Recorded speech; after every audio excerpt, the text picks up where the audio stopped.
हाँ जी मित्र प्यारिओ, अज मैं लाहौर शाही किले के अंदर मौजूद हाँ और मेरे पिछे तुसी महाराजा खड़क सिंह की वो हवेली देख रहे हो। सब तो पहले असी फरोलांगे इस इतिहासिक विरसे नूं अते किवें समय दे नाल सरकारां बदलण दे नाल इहदी हालत बदलदी रही। इस इमारत नूं देखांगे किस खूबसूरती दे नाल इहदा काम कीता गया और किवें सरकारां बदलण दे नाल इहदी हालत भी बदलदी रही। सो बने रहो मेरे नाल, करदे हां सैर महाराजा खड़क सिंह की हवेली दी।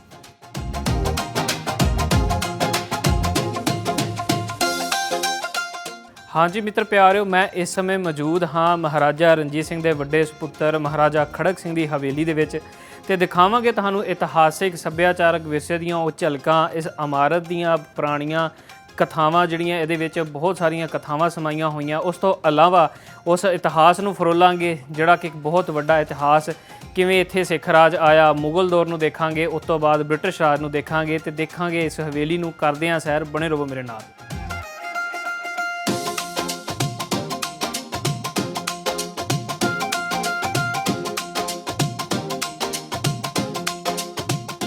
हाँ जी मित्र प्यारिओ, जिवें ही आपां अकबरी दीवाने आम जिहड़ा कि मुगल बादशाहां ने बनाया सी उहदे बिल्कुल सज्जे पासे आईए ते जिस जगह ते इस समय मैं मौजूद हाँ इनू महाराजा खड़क सिंह की हवेली कहा जाता। और एक दलान जिहड़ा तुसीं देख रहे हो खूबसूरत, इहदे उत्ते हुण लाइट जिहड़े मेरे फेस उत्ते पै रही है। इत्थे जिहड़ा छत नहीं हैगा पर जिहड़ा मेरे अगले पासे उहदे उत्ते छत नूं बरकरार रखिया गया है। और सामने तुसीं इह तरतीब नाल देख सकते हो, मेरे एक पासे दरवाज़ा, दूजा, तीजा, इस तरह अगले पासे भी दरवाजे सन पर वो दरवाज़े नूं वक्त के नाल बंद कर दिता गया। ये बिल्कुल मेरे फेस के बिल्कुल सामने एक दरवाज़ा सी जिहड़े वक्त के नाल गुजरन दे नाल खस्ता हाल हो गया, फिर उन्होंने ढा के उहदी थां ते एक दरवाज़ा आ बना के नस्ब कर दिता गया ताकि इत्थों भी एंट्री का रस्ता रहे।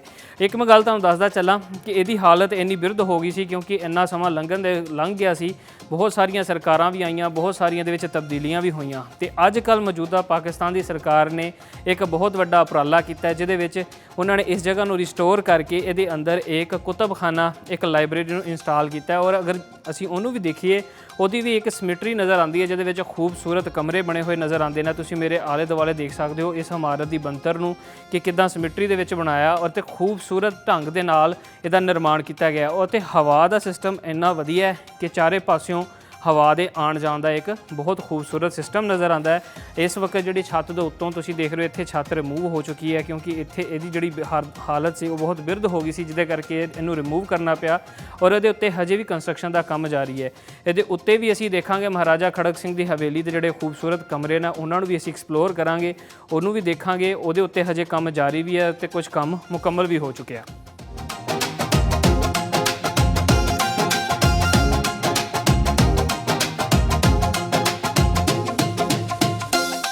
हाँ जी मित्र प्यारिओ, जी मैं तुहानूं कह रहा सीगा एक दरवाजे की कि जिहड़ा खस्ता हाल हो गया सी समय के नाल वो बहुत बिरध हो गया सी। ये सामने वो दरवाज़ा जिन्हों हुण ये जिहड़ी लकड़ी तुसीं देख रहे हो है अजकल की लकड़ी है जिहड़ी इत्थे रिस्टोर करके लाया गया ताकि इहदी खूबसूरती बरकरार रहे।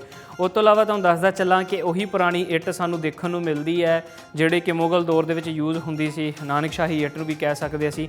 छोटी इट सानूं देखण नूं मिल रही है पर उत्ते तुसीं देखिओ बाद दे विच रिस्टोर करके उस तरह ही उसकी बनतर नूं बरकरार रखने वास्ते दोबारा छोटी इट नूं यूज़ किया गया। जिहड़ा हुण तुसीं हिस्सा देख रहे हो यह सारा रिस्टोर किया होया।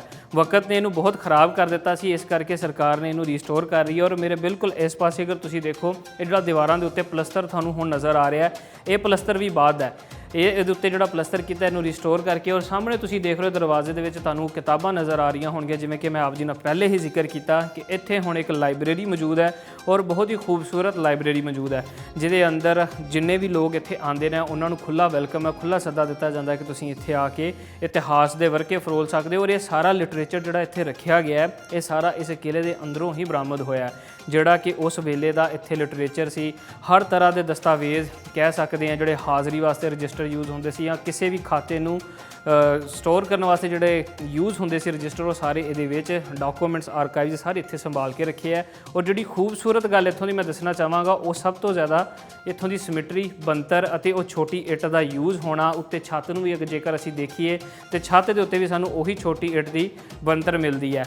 अजकल असीं जदों घर बनाने तो असीं लैंटर वगैरह यूज़ करना या TR जिहड़ियां चीज़ां यूज़ करते हैं, पर इहदे उत्ते जिहड़ा यूज़ किया गया छत नूं संभालण वास्ते जिवें सेम थल्ले इट्टां दा बनाया गया चूना गारा यूज़ किया गया, उदां ही इहदे छत के उत्ते भी चूना गारा तो छोटी इट का यूज़ सानू नज़र आता है। और तो खूबसूरत ढंग दे नाल इत्थे पेंटिंगां जिवें कि असीं देखते हैं कि मुगल कला दे विच जां सिख राज दे वेले जिहड़ी कि फ्रैस्को पेंटिंग बहुत खूबसूरत ढंग नाल बनाई जाती सी। वो फ्रैस्को पेंटिंग पहले दीवारां ते देखण नूं मिलदी सी, पर मैं जिवें कि जिक्र किया कि समा लंघण दे नाल हालत खराब होने कारण इत्थों वो चीज़ां ढह ढेरी हो गईयां, जिहदे करके अज सानू इस इमारत दे विच फ्रैस्को पेंटिंग देखण नूं नहीं मिल रही। हो सकदा असीं दूसरे हिस्से दे विच जाइए तो उत्थे सानू पेंटिंग ते खूबसूरत चित्र भी देखण नूं मिलण। हाँ जी, बने रहो मेरे नाल। इस तों इलावा तुहानूं दूसरे हिस्से वाल भी लैके चलदा ते वो भी तुहानूं दिखाना।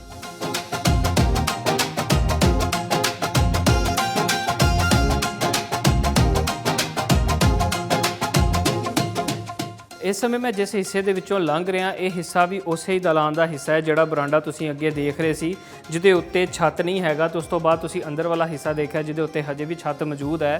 तो ये अंदर थोड़े पासे आ जाए तो यह वाले कमरे सानूं देखण नूं मिलदे आ। दस्सिया जांदा है इत्थों के कर्मचारियों की तरफों कि किसी वक्त दे विच एक कमरिਆਂ वास्ते यूज़ हुंदे सी, पर ये पिछे हुण लाइब्रेरी बनाई गई और ये हिस्सा थोड़ा खाली छड्डिया गया है कि जेकर कोई बंदा लाइब्रेरी दे विच पढ़न वास्ते आउंदा है तो वो इत्थे आके कुछ समा फ्री टाइम इत्थे बह सकदा है। अते खूबसूरत गल यह है कि वक्त के नाल जिवें जिवें वक्त चेंज हो रहा है, इसकी खूबसूरती वास्ते भी काम हो रहा है। इत्थे जिहड़ा वाइट वॉश सानूं देखण नूं मिलदा है वो चिट्टे रंग दा है। उहदे उत्ते देख सकदे हो तुसीं किदां खूबसूरत महरून कलर ਦੀਆਂ ਜਿਹੜੀਆਂ पट्टियां दे नाल बॉर्डर बनाए गए हैं। ਅਤੇ ਇੱਥੇ ਬਹਿਣ ਦਾ सिस्टम भी बहुत वधिया है। ਅੱਗੇ देखिए तो सानूं खूबसूरत गमले जिन्हां दे उत्ते सानूं एक नीले रंग की नक्शकारी जी देखण नूं मिलदी है, ये सारे पासे ही रखे गए हैं।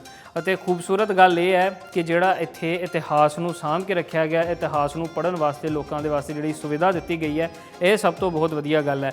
ਔਰ ਮੇਰੇ ਸਾਹਮਣੇ ਉਹ ਤੁਸੀਂ ਆਰਚ ਦੇਖ ਰਹੇ ਹੋ, ਕਿੰਨੇ ਖੂਬਸੂਰਤ ਤਰੀਕੇ ਨਾਲ ਕੰਮ ਹੋਇਆ। ਜਿਹੜਾ ਅਗਲੇ ਪਾਸੇ ਤੁਸੀਂ ਆਰਚ ਦੇਖ ਰਹੇ ਹੋ ਉਹਦੇ ਵਿੱਚ ਸਾਨੂੰ ਪੁਰਾਣੀ ਚੀਜ਼ਾਂ, ਪੁਰਾਣਾ ਤਰਜ਼ ਦੇਖਣ ਨੂੰ ਮਿਲਦਾ, ਪਰ ਜਦੋਂ ਅਸੀਂ ਅੰਦਰ ਵਾਲੇ ਪਾਸੇ ਜਾਂਦੇ ਹਾਂ ਤੇ ਇਹ ਜਿਹੜੇ ਅੱਜ ਦੇ ਸਮੇਂ ਦੇ ਵਿੱਚ ਜਿਹੜੀਆਂ ਇੱਟਾਂ ਉਹਨੂੰ ਘੜ ਕੇ ਉਸੇ ਹੀ ਤਰ੍ਹਾਂ ਬਿਲਕੁਲ ਉਸੇ ਹੀ ਸ਼ਕਲ ਦੇ ਵਿੱਚ ਉਹਨੂੰ ਨਸਬ ਕਰਨ ਦੀ ਕੋਸ਼ਿਸ਼ ਕੀਤੀ ਗਈ ਤਾਂ ਕਿ ਇਮਾਰਤ ਦੀ ਜਿਹੜੀ ਕੁੱਲ ਖੂਬਸੂਰਤੀ ਹੈ ਉਵੇਂ ਹੀ ਬਰਕਰਾਰ ਰਹੇ ਜਿਵੇਂ ਕਿ ਇਤਿਹਾਸ ਦੇ ਪੰਨਿਆਂ ਦੇ ਵਿੱਚ ਸਨ। ਇਸ ਤੋਂ ਇਲਾਵਾ ਹੋਰ ਵੀ ਬਹੁਤ ਸਾਰੇ ਹਿੱਸੇ ਆ, ਮੈਂ ਉਹਨਾਂ ਦੀ ਤਰਫ ਵੀ ਤੁਹਾਨੂੰ ਲੈ ਕੇ ਚੱਲਾਂਗਾ ਤੇ ਉਹ ਵੀ ਤੁਹਾਨੂੰ ਦਿਖਾਵਾਂਗਾ। ਬਣੇ ਰਹੋ ਮੇਰੇ ਨਾਲ।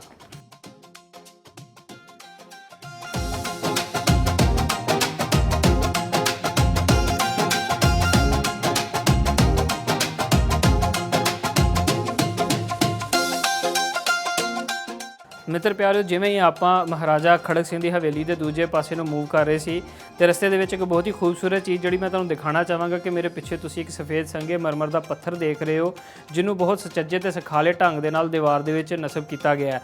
और इहदे उत्ते जिहड़ी खूबसूरत चीज़ देखण योग है वो ये है कि इहदे उत्ते जिहड़े चित्र घड़े गए हैं, गणेश जी और देवी माता जी हुणां दे चित्र इत्थे सानूं देखण नूं मिलदे हैं। इहदी रिसैंबलेंस असीं इदां देख सकते हैं कि महाराजा हुणां दी फैमिली दे विच जिहड़ी हिंदू वाइफ सन उन्हां दियां शायद इन्हां दी जिहड़ी रिसैंबलेंस है उन्हां दे नाल मिलदी होवे ते उन्हां दी खातर इन्हां चीज़ां नूं इत्थे लगाया गया होवे। सो जिहड़ा खूबसूरत काम वाल सिटी लाहौर अथॉरिटी कर रही है वो सब वधिया है कि इन्हां सारे मोनूमेंट्स ने सारियां चीज़ां नूं किले दे हर पासे दे विच खूबसूरत तरीके दे नाल इहनूं संभालण दी कोशिश कर रही है ताकि जिन्ने भी आने वाले लोग है वो सारे इन्हां चीज़ां नूं देख सकण ते उस इतिहास नूं जेकर कोई हिंदू मत दा बंदा अपनाउंदा ते कहंदा है कि इस किले दे अंदर 3 राज गुजरे जिन्हां दे विच एक मुगल दौर मिलदा है, सिख राज मिलदा है, उस तो बाद ब्रिटिश। तो जेकर हिंदू धर्म दीयां चीज़ां भी सानूं इत्थे साफ तौर दे उत्ते देखण नूं मिलदियां ते इदां लोग अपने आप नूं इस इतिहास दे नाल जोड़ पाਉਂਦੇ ने। इस तो बाद मैं मूव करांगा वो छत की तरफ जिहड़े कि महाराजा हुणां दी हवेली की छत है जिहदे अंदर भी कमरे मौजूद है तो उस छत का मंजर भी तुहानूं विखावांगे।